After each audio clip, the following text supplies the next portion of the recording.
Meus irmãos, a paz do Senhor Jesus, é com satisfação que nós estamos nesta primeira aula, nesta aula inaugural, nesta aula experimental, mas que é inaugural, e que nós estamos adorando ao Senhor, porque pela primeira vez nós estamos aqui para adorarmos a Deus juntos,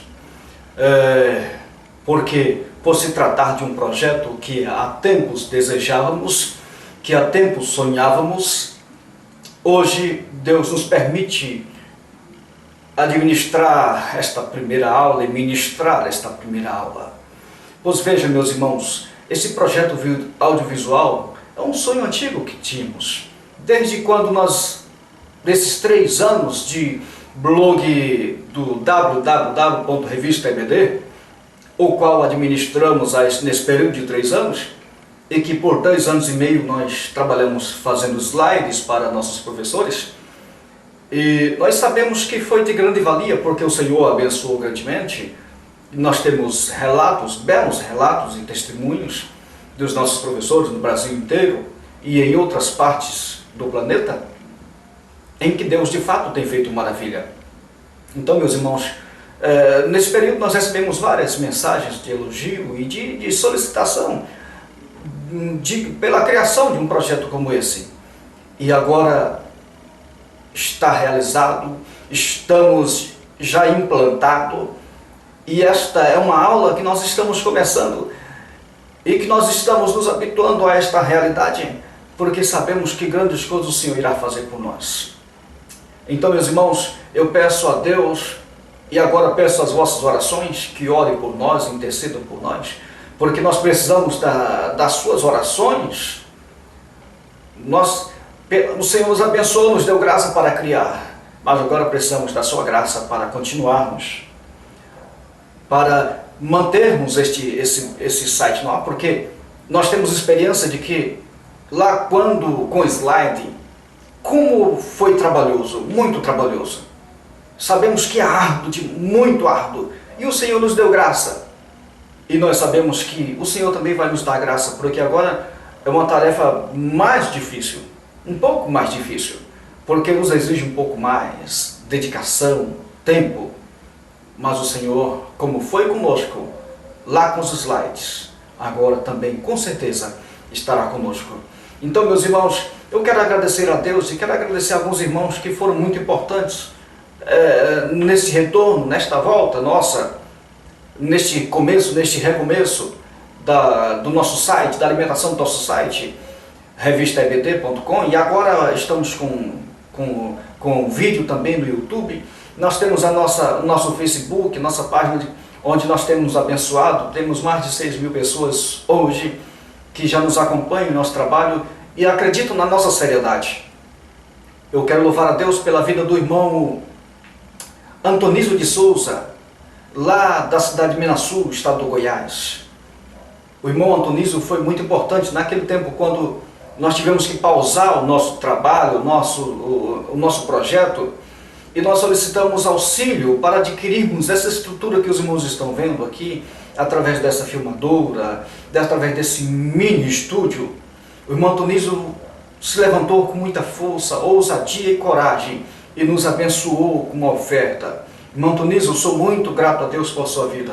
Que o Senhor te abençoe, continue te abençoando. E ore por nós, irmão Antonísio, para que possamos, com mais ousadia, levarmos em frente este projeto de auxílio ao nosso professor da Escola Bíblica Dominical. Também o presbítero Francisco Marcos, que é o nosso coordenador da Escola Bíblica Dominical aqui do Orenhu, em Palmas, Tocantins, que tem administrado uma escola belíssima, tem sido referência e modelo para esta região e, por que não dizer, para o nosso estado. Também quero agradecer o meu especial agradecimento ao meu pastor Divino Bispo, que tem sido uma bênção na minha vida e no administrar na grandeza deste campo. Que o Senhor esteja abençoando. Também quero louvar a Deus pela vida do pastor Manuel Prates, este homem de Deus que tem sido uma porta aberta para nossas vidas, sempre que procuramos, sempre que ligamos, sempre que falamos com ele lá na editora Betel, Ele sempre esteve aberto, sempre esteve atento para nos ouvir. Obrigado, pastor Manuel Prates, que o Senhor continue abençoando. Estamos avançando, pastor Manuel Prates. Mais um passo estamos indo. E com certeza Deus vai nos abençoar grandemente. Também quero louvar a Deus pela vida do meu pastor presidente, o pastor Amarildo Martins da Silva, que é o presidente do campo Nação Madureira em Palmas, e também pastor presidente da Convenção Estadual do Estado do Tocantins. Que o Senhor esteja abençoando ricamente e ainda engrandecendo para a glória e para a honra do nome do Senhor Jesus. Dito isso, feitos os agradecimentos, nós já estamos aqui, já está em nossas mãos, a nova revista, aqui está, esta bela revista, que nós iremos trabalhar durante todo esse semestre, esse trimestre, e esta lição, ela vai nos abordar os sinais, milagres e livramento do Novo Testamento, o poder de Jesus Cristo e o segredo do sucesso apostólico.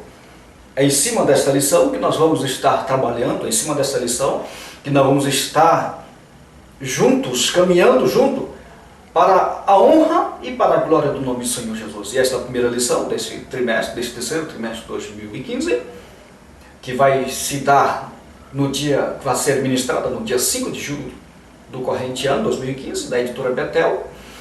E o tema desta primeira lição, ou por que não dizer o tema desse trimestre, mas em especial desta lição, é os milagres do Novo Testamento. Ora, a palavra milagre vem do latim, quer dizer mirare, admirar-se. Mirus é um adjetivo latino que significa maravilhoso, admirável.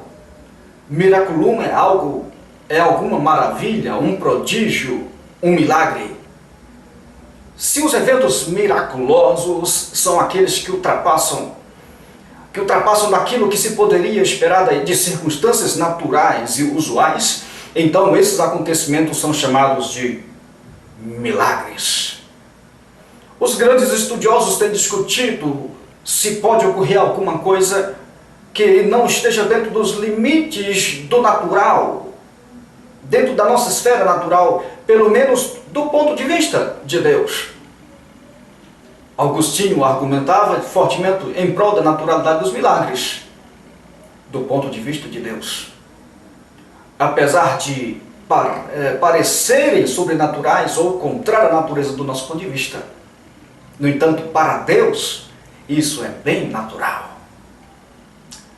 Porque para nós não temos o controle disso, mas para Deus isso é tranquilo, porque em Gênesis 18, 14, Deus faz uma pergunta: existe alguma coisa impossível para o Senhor? De maneira nenhuma, pois Ele é Deus. Lucas 1,7 nos traz uma outra palavra: pois nada é impossível para Deus. Então, milagres para nós fogem do natural, mas para Deus, não, porque Ele é Deus e Ele tem todo o controle da situação. O nosso textuário está registrado em 1 Coríntios 15, versículo 14. E se Cristo não ressuscitou, logo é vã a nossa pregação e também é vã a nossa fé. Queridos irmãos, esta lição, esta revista, ela foi escrita, ela foi comentada pelo pastor Dr. Abner de Castro Ferreira. E este que vos fala é o presbítero Eudes Cebô, o seu servo.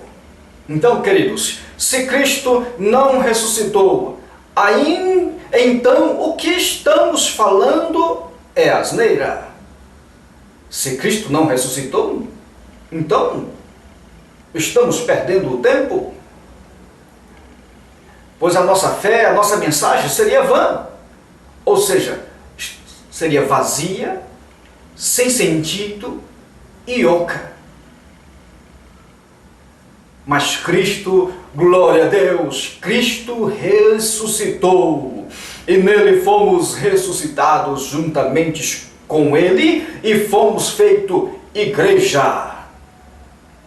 a única instituição outorgada por Ele para prosseguir sua grande obra. Glórias ao Senhor Jesus. O texto de referência está registrado em Efésios 1, Efésios 2, Efésios 3 e Efésios 6. Vamos ler? E vos vivificou, estando vós mortos em ofensas e pecados, e em que noutro tempo andaste segundo o curso deste mundo, segundo o príncipe das potestades do ar, do espírito que agora opera nos filhos da desobediência, entre os quais todos nós também antes andávamos nos desejos da nossa carne, fazendo a vontade da carne e dos pensamentos. E éramos por natureza filhos da ira, como os outros também. E nos ressuscitou juntamente com Ele, e nos fez assentar nos lugares celestiais, em Cristo Jesus, o nosso Senhor, o nosso Salvador, o Rei dos Reis e Senhor dos Senhores. A Ele glória, honra e majestade. Se nós formos dividirmos esse texto, nessa primeira parte, do versículo 1 ao 3, nós vamos ver a condição dos gentios. Primeiro, mortos em transgressão. Segundo, andavam conforme o curso deste mundo. 3, segundo a vontade de Satanás. 4, viviam no estilo carnal, sob o poder da paixão da carne, dos instintos e da mente. E 5, por natureza eram filhos da ira. Essa era a condição dos gentios. Mas, na segunda parte, nesta segunda parte, o meu controle aqui está falhando aqui, desculpem. Mas nesta segunda parte, no que é o versículo 2 e 6, aliás, capítulo 2, versículo 6, nos fala da nova posição depois da ressurreição. Qual era? Veja, não é viver no mundo, não é isso, mas tomarmos a nossa posição em Cristo nas regiões celestiais. Em Cristo estamos representados no trono do Pai e nas regiões celestiais. Então, de fato, fisicamente nós estamos na terra. Fisicamente nós moramos aqui e ficamos aqui, somos passageiros, somos peregrinos. Deixa eu lhes contar a diferença. Veja, diz o escritor o seguinte, que o vagabundo está fugindo de casa, mas o peregrino, ele sabe e ele está voltando para casa. Nós não estamos vagueando, nós não estamos fugindo, ou seja, o vagabundo não sabe para onde vai, o fugitivo está fugindo de casa, mas o peregrino está voltando para casa. E esta é a nossa condição, pois nós estamos indo em direção à nossa meta, estamos indo em direção ao céu. Na introdução desta lição nos fala o seguinte, uma nova dispensação para a humanidade é inaugurada em Jesus. Sem Ele nada do que foi feito se fez, está em João 1,3. Sua ressurreição redime o pecador, traz esperança e cura toda sorte de males através de sua graça infinita. Queridos irmãos, não há possibilidade de desvincular Jesus de seus milagres, porque esses milagres autenticam a sua pregação. Os milagres de Jesus são os sinais que indicam que Ele é o Messias esperado, desejado. Então, no tópico 1, diz assim, o significado dos milagres de Jesus. Deus é a fonte de todos os milagres. Então, no Novo Testamento, esta fonte encarna na pessoa de Jesus. João 15,5 nos diz uma palavra bela, diz assim, eu sou a videira, vocês são os ramos. Se alguém permanecer em mim e eu nele, esse dá muito fruto, pois sem mim nada podeis fazer, coisa alguma. Nós somos ramos, Jesus é a videira e o Pai é o agricultor. Então, queridos, não tem como, é impossível algum de nós prosperarmos se não estivermos fincados em Cristo, se não estivermos ligados em Cristo, enxertados na videira verdadeira que é Cristo. Glórias ao Senhor. 1.1. O poder milagroso da pregação de Jesus. Queridos, esse poder milagroso da pregação de Jesus alcançou muita gente. Mas nós iremos falar de um certo homem endemoniado, que foi levado a Jesus e não podia falar porque era mudo. E Jesus, através do poder milagroso da sua palavra, o libertou. Também temos um outro homem em que era endemoniado, que era cego e mudo. E o poder milagroso de Jesus o libertou. Porque os sinais indicam, os sinais não se pode desvincular da pessoa bendita de Jesus. Embora a pessoa de Jesus Cristo seja muito maior que seus feitos, seus milagres, seu milagroso agir jamais poderá ser desvinculado do seu ministério, porque seus milagres são a confirmação e a definição da sua pregação. Então não tem como desvincular os milagres de Jesus, porque completa-se, emana-se dele, ele é a fonte. Então, sinais quer dizer, esses sinais que Jesus fazia, que Jesus operava, quer dizer, no grego quer dizer semeo.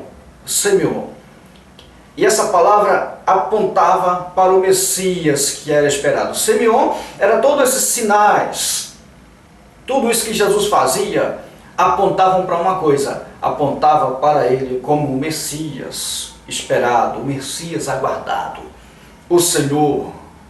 Louvado seja Deus. Os milagres realizados por Jesus inauguram o tempo escatológico que é a profecia anunciada. Ele será grande e será chamado Filho do Altíssimo. O Senhor Deus lhe dará o trono do seu pai Davi, e ele reinará para sempre sobre o povo de Jacó. Seu reino jamais terá fim. Esse era o Messias esperado, o sucessor do trono. Louvado é o Senhor. O reino de Jesus é eterno, não é terreno, como se pode imaginar, ou como esse homem de Lucas 20. Este homem, por avareza, ele acumulou bens, tesouros na terra, e que Deus o chama de insensato. Mas por que insensato? Esse homem depositou todo o seu tesouro aqui, as suas expectativas aqui. Esse homem depositou toda a sua sorte aqui. E agora o Senhor o reprova. E ele pergunta, o que você preparou vai ficar para quem? Vai ficar para quem toda essa fortuna, esse patrimônio? Jesus nos ensina aqui que a vida, o sucesso e a segurança verdadeira não se encontram na abundância de bens. Esse homem tinha uma visão equivocada. Esse homem não pensava na morte, pensava na vida, simplesmente aqui, achava que tudo resumiria-se aqui. Pensava que a vida vem, pensava que a vida vem do acúmulo das coisas e que a morte estava bem distante. Vivemos dias assim, o dia em que nós pensamos que as coisas é apenas o conseguir, o adquirir, a fortuna, e que vivemos dia a dia, corremos para lá, corremos para cá. Querido professor, mostre isso para o aluno, que a coisa não vem, a felicidade não vem disso aí, o reino de Deus não vem disso aí, como pensava esse homem. Queridos, deixa eu dizer uma coisa, o mais rico dos homens é aquele cujo prazer custa menos. Tudo aquilo que nós adquirimos e que custa a nossa vida, que custa um sacrifício pesado de se carregar, essa prosperidade, esta riqueza é questionada. Por fim, de que maneira reagimos à morte deste homem fazendeiro e presunçoso? Nossa tendência é pensar Que pena esse sujeito ter morrido justo quando as coisas estavam indo tão bem para ele. Que tristeza não ter conseguido terminar os seus grandes, seus monstruosos projetos. Não é isso que acontece conosco quando uma pessoa em meio à sua glória, em meio ao seu projeto, se vai. Mas veja, o mais triste de tudo não era o que o homem havia deixado para trás. Não era. Mas sim o que teria pela frente. A eternidade. Uma eternidade sem Deus. O homem viveu sem Deus e morreu sem Deus. E sua riqueza não passou de uma circunstância desta vida, banal e passageira. Deus não se impressiona com o nosso dinheiro, com a nossa fortuna, com o nosso patrimônio. Não é o ter que é o importante para Deus, e sim o ser. É ser fiel no pouco. O que significa ser rico então para Deus? Significa reconhecer com gratidão que tudo o que temos que vem de Deus e nos esforçar para usar o que Ele nos dá para o bem de outros e para a glória de Deus. A riqueza pode ser desfrutada e usada ao mesmo tempo se o nosso propósito é honrar a Deus. Ser rico para com Deus Ser rico para com Deus significa enriquecimento espiritual, não apenas prazer pessoal. Os milagres de Jesus são a manifestação do reino de Deus que está chegando, revelando o novo dentro do antigo. Aleluia. 1.2, vamos correr porque o tempo está passando.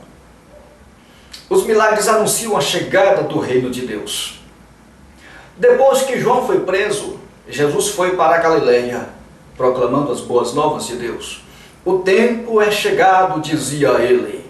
O reino de Deus está próximo. Arrependam-se e creia nas boas novas. Costuma-se dizer que os escribas, os fariseus, eles falavam segundo as autoridades, segundo os seus estudos, segundo os seus líderes. No entanto, Jesus falava com autoridade. Essa é a diferença. Essa é a diferença. Jesus falava com amor, mas com autoridade. E isso ia a fundo. A mensagem de Jesus era o evangelho do reino de Deus, pois por certo a maioria dos judeus percebia um tom de revolução quando Jesus falava o reino de Deus está próximo. Eles tinham em mente uma revolução política. Eles entendiam que Jesus iria fazer isso literal e que ia acontecer uma revolução contra Roma, quando na verdade isso não aconteceu, porque não era esse reino que Jesus estava ministrando, que Jesus estava falando. Seu reino dizia respeito à sua soberania na vida das pessoas. Era um reino espiritual, não uma organização política como esperado. A única forma de entrar no reino de Deus é crer nas boas novas e nascer de novo. O reino de Deus é diferente, é paz, é justiça. E aí quando ele dizia lá em João 8, se pois o Filho vos libertar, verdadeiramente sereis livres. Ali está falando do reino. Glórias ao Senhor. O Evangelho é chamado de Evangelho de Deus, porque vem de Deus e nos conduz para Ele. Paulo também chama este reino de Evangelho da graça, pois não é possível haver salvação sem a graça, o favor imerecido de Deus. Os milagres realizados por Jesus trazem o reino futuro de Deus para o presente. No mundo tereis aflições, mas tende bom ânimo, eu venci, disse Jesus. O reino de Deus está conosco. E o reino de Deus é mais profundo do que se possa imaginar. Lucas 19:10 nos diz, pois O Filho do Homem veio buscar e salvar o que estava perdido. Pouco a pouco, Jesus vai inserindo o contexto humano, a manifestação do reino que veio anunciar. Duas coisas se tornam muito evidentes através do reino ou dos feitos milagrosos de Jesus. Quais são? A destruição do reino de Satanás. Glória a Deus. Quando o reino chega, quando o Senhor chega, algo acontece. As obras do diabo são destruídas, as trevas são dissipadas. Aquele que pratica o pecado é do diabo. Porque o diabo vem pecando desde o princípio. Para isso, o Filho de Deus se manifestou para destruir as obras do diabo. Glória a Deus. Onde o Senhor chega, onde a igreja do Senhor chega, tem que haver libertação, tem que haver cura, tem que haver milagres, tem que haver restauração, tem que haver regeneração, porque o Senhor, Ele veio para isso, foi para destruir o reino de Satanás. Também, 2, a implantação do poder salvador de Deus. O mundo estava em trevas, jazia no maligno, mas o Senhor, o reino veio implantar, veio restaurar o homem, aquele que jazia distante de Deus. Contudo, aos que receberam, aos que creram em seu nome, deu-lhes o direito de se tornarem filhos de Deus. Os evangelhos de Mateus, Marcos e Lucas são conhecidos também como evangelhos sinóticos. Por que sinóticos? Eles são conhecidos sinóticos devido a conterem uma grande quantidade de histórias em comum. Por isso são conhecidos como sinóticos. Eles contam as mesmas histórias, os mesmos milagres. Por isso é conhecido como sinótico, semelhante, parecido. Usa também o termo dinamis, que Paulo utiliza também essa palavra, utiliza a palavra grega para poder. Dinamis, que é a raiz da nossa palavra dinamite. Dinamite é aquela que destrói pedras, que destrói construções, e agora os caixas eletrônicos e muitas outras coisas. Então dinamite é esse poder devastador. Dinamite é isso. Glória a Deus. E este poder que Paulo escreve foi o mesmo poder que foi usado para ressuscitar Jesus dos mortos. E esse poder está à nossa disposição, à disposição da igreja, à disposição das nossas vidas. Esse poder que agora pertence à igreja, através do nome poderoso de Jesus. Os milagres de Jesus, em sentido exclusivo, possuem caráter salvífico. Simplesmente, meus irmãos, o Senhor não faz nada aleatório. A finalidade maior é salvar alguém. 1.3. Os milagres que Jesus os milagres de Jesus ilustram a realidade do reino. Certa vez, tendo sido interrogado pelos fariseus sobre quando viria o reino de Deus, Jesus respondeu: o reino de Deus não vem de modo visível, nem se dirá, aqui ele está, ou lá ele está, porque o reino de Deus está entre vocês. E em outra versão diz, dentro de vocês. Então o reino de Deus é este poder maravilhoso, é o poder que nos traz paz, é sentir aquilo que Deus tem guardado, sentir anteriormente, ou sentir em nossos dias, que é a paz, em meio, por mais que você esteja em angústia, grande tribulação, o reino de Deus nos faz sentir paz. Grandes são os testemunhos que ouvimos do que o Senhor tem feito. Em meio às aflições, nós temos paz. A presença do reino é real em nosso mundo. Não é algo indescritível, nem uma vaga esperança utópica. Não é utopia, não é algo irreal. É algo visível, é algo que é palpável para nós cristãos. No reino de Deus tem milagre. Porque no reino de Deus, porque lá, diz Apocalipse, não haverá choro, não haverá pranto, Ele enxugará de nossos olhos toda lágrima. Então, também, em nosso dia, em nosso meio, o Senhor também, por muitas e muitas vezes, o Senhor enxuga nossas lágrimas, em meio aos desesperos. Queridos irmãos, os milagres realizados por Jesus eram de caráter salvífico, e não para impressionar ninguém. Então, queridos irmãos, o Senhor age, o Senhor faz, mas o caráter ainda é salvar, alcançar alguém. 2 da lição, a multiforme sabedoria de Deus. Romanos 11, 32. Pois Deus colocou todos sob a desobediência para exercer misericórdia para todos. Deus nunca teve a intenção de impressionar os homens com seu poder. Então, queridos irmãos, quando Jesus fala que Ele veio para o que era seus e os seus não receberam, Ele está falando disso aqui. As trevas estavam intensas. As trevas eram intensas. E eles não perceberam a chegada da luz. Paulo nos diz que somos salvos pela graça, por meio da fé. E isto não vem de nós, não vem de vocês, é dom de Deus. Não por obras para que ninguém se glorie.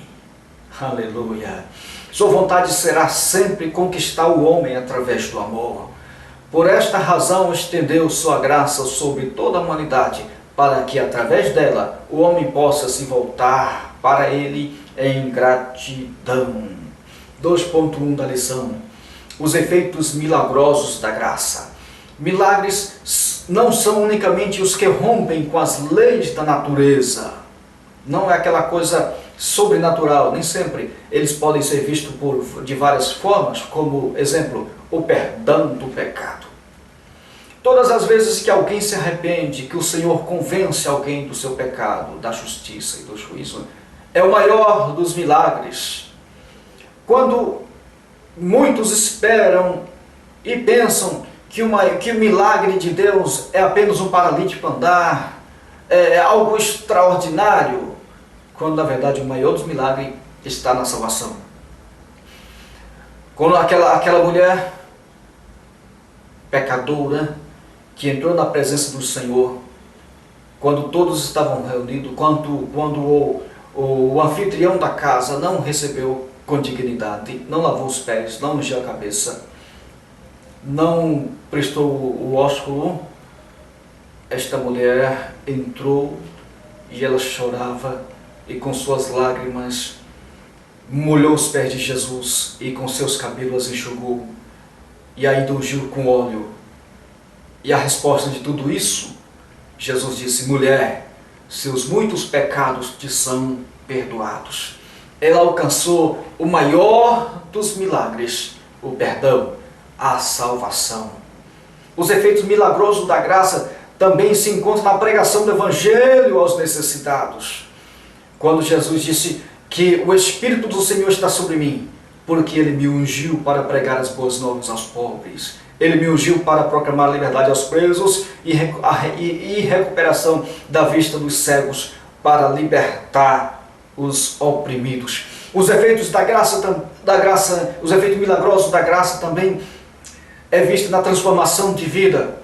Quando Jesus alcançou Zaqueu, quando a salvação chegou a Zaqueu, eu posso imaginar alguém gritando: esse aí não pode, esse aí não pode, ele é ladrão, ele é impostor, ele é publicano. E a salvação entrou de maneira sobrenatural na vida de Zaqueu. E Zaqueu, olhando para aquela multidão, imagino, ele disse: Senhor, se porventura eu defraudei, eu furtei alguém, eu devolvo tudo isso quadruplicadamente. A salvação, quando entra na casa, vem com mudança, vem com regeneração, vem com suavidade, vem com refrigério. Foi isso que aconteceu. Glória a Deus, glória a Deus. Os efeitos do milagroso da graça também podemos ver na libertação do poder das riquezas e da ansiedade, da solicitude pela vida. Lucas 12, 22, dirigindo-se Jesus a seus discípulos, Jesus acrescentou: portanto eu lhes digo, não se preocupem com as suas próprias riquezas, ou suas próprias vidas, digo, quanto ao que comer, nem com seus próprios corpos, quanto ao que vestir. Então, quando nós nos entregamos ao Senhor, o Senhor tira de nossas vidas essa ansiedade, essas solicitudes, essas aflições. Os efeitos milagrosos do Senhor vai muito além que tudo isso, mas eu não posso mais avançar, já estamos passando de 30 minutos nesta fala. Os efeitos milagrosos de Jesus vão do arrependimento do pecado, à salvação, à libertação. O Senhor também nos convoca para fazer uma grande obra. Isso é efeito milagroso de Cristo também. Quando Ele disse: siga-me, e eu vos farei pescadores de homem. Então vai muito além. Assim podemos concluir que seus atos poderosos são efeitos da exousia. O que quer dizer a exousia de sua palavra? A exousia é uma palavra grega e geralmente é traduzida como autoridade e às vezes como poder. A exousia da sua palavra, o poder da sua palavra, a autoridade da sua palavra. Isso para simplesmente dizer a todos que chegou o reino, é chegado o reino de Deus em vosso meio. 2.2. A relação entre a fé e o milagre. Existe uma relação muito estreita entre a fé e o milagre. Na verdade, queridos irmãos, a fé jamais foi premissa para que Jesus operasse um milagre ou qualquer milagre. Como assim? É isso mesmo. Nem sempre foi. A fé às vezes foi usada para... A fé às vezes o Senhor faz para gerar fé.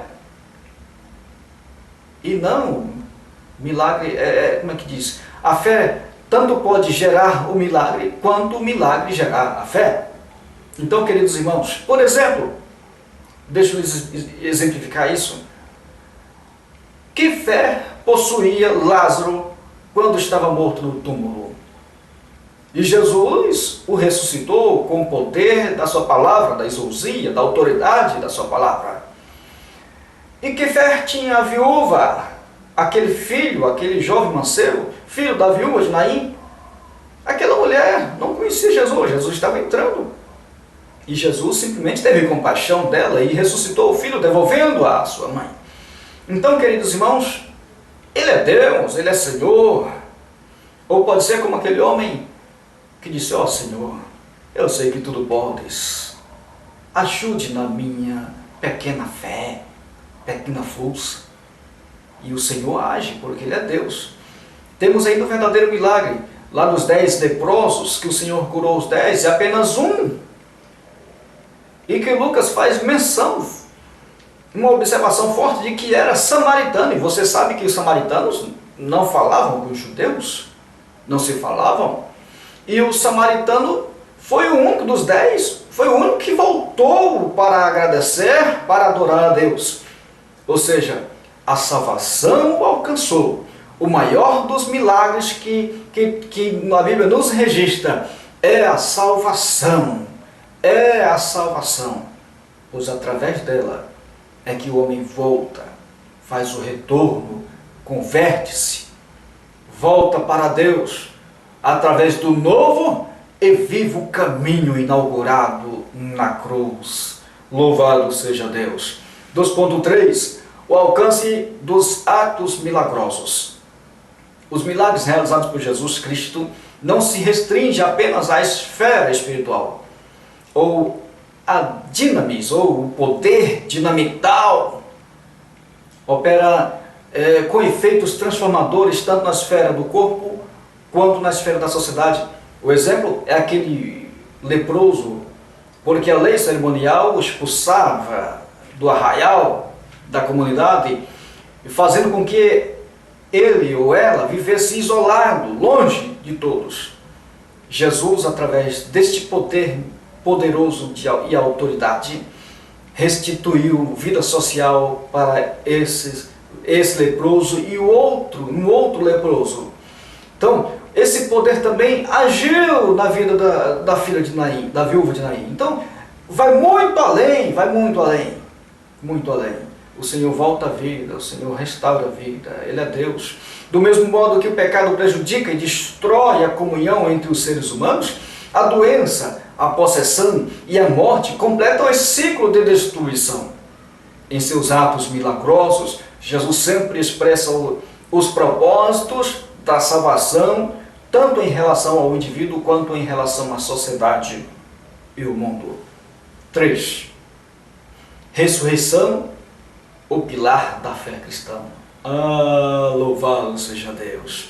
Nós temos que entender que o pilar da fé cristã é a ressurreição de Cristo, e sem ela é vã a nossa fé. Nós já estamos com 40 minutos falando, vamos andar.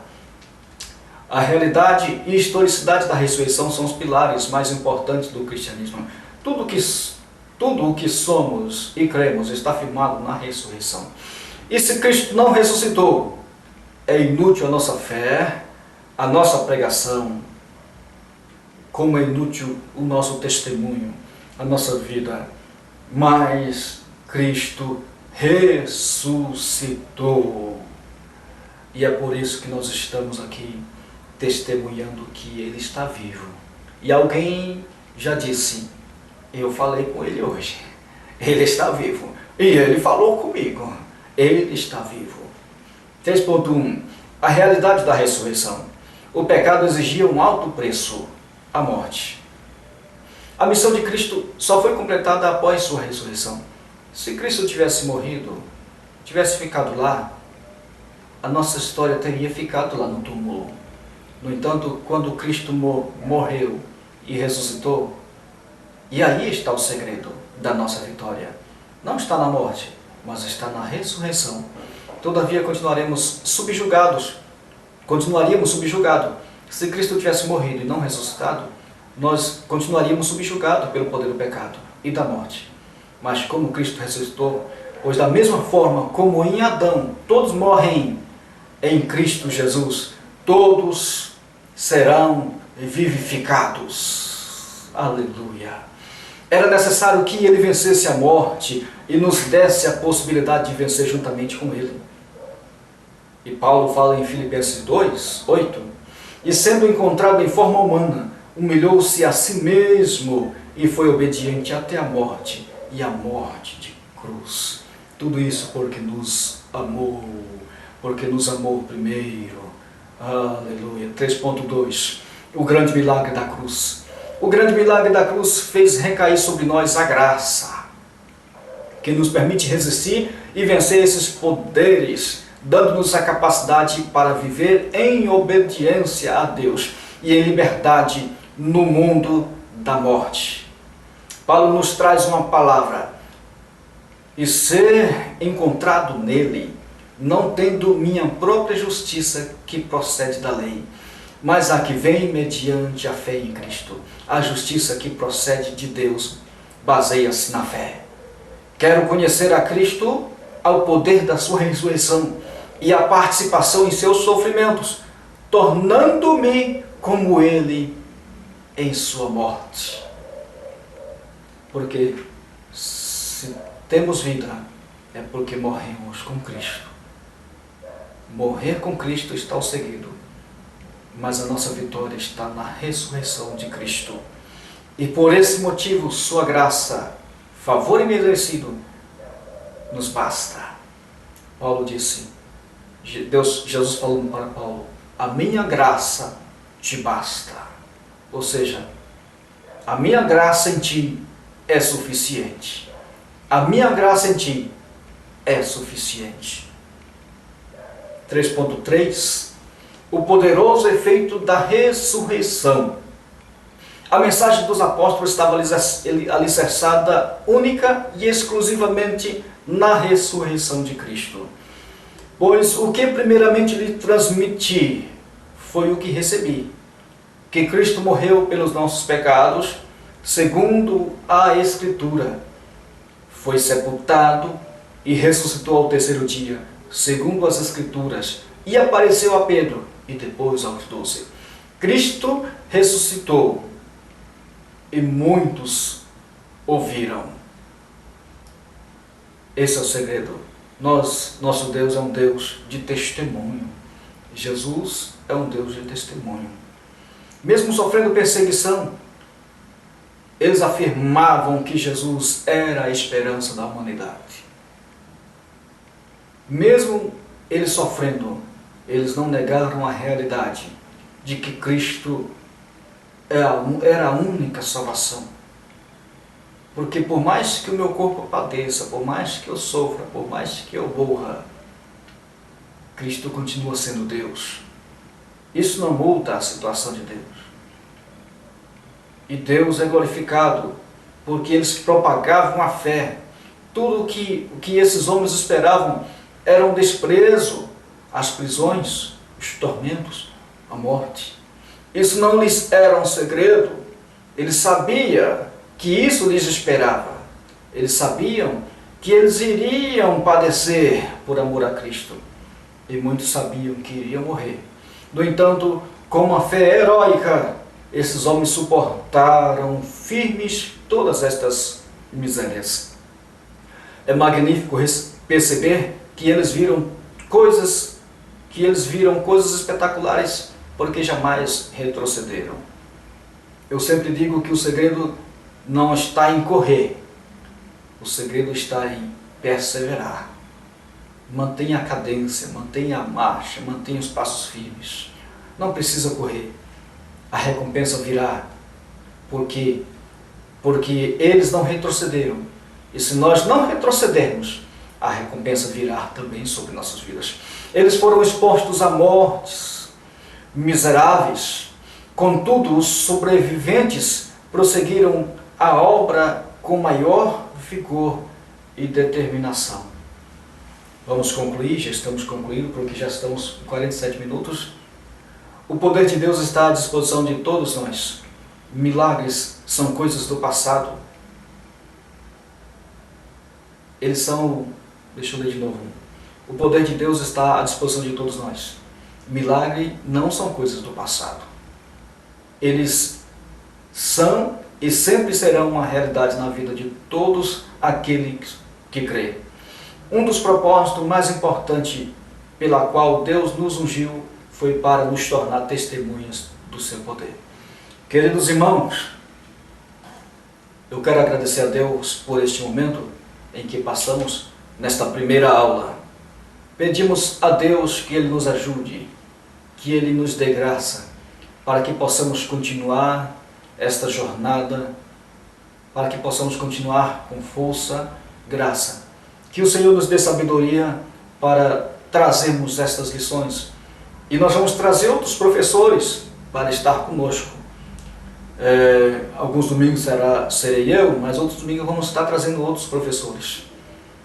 E eu gostaria que você orasse e, além de orar, divulguem esse material, porque tudo isso que fazemos com esta simplicidade que você está vendo é para a glória e honra do nome do Senhor.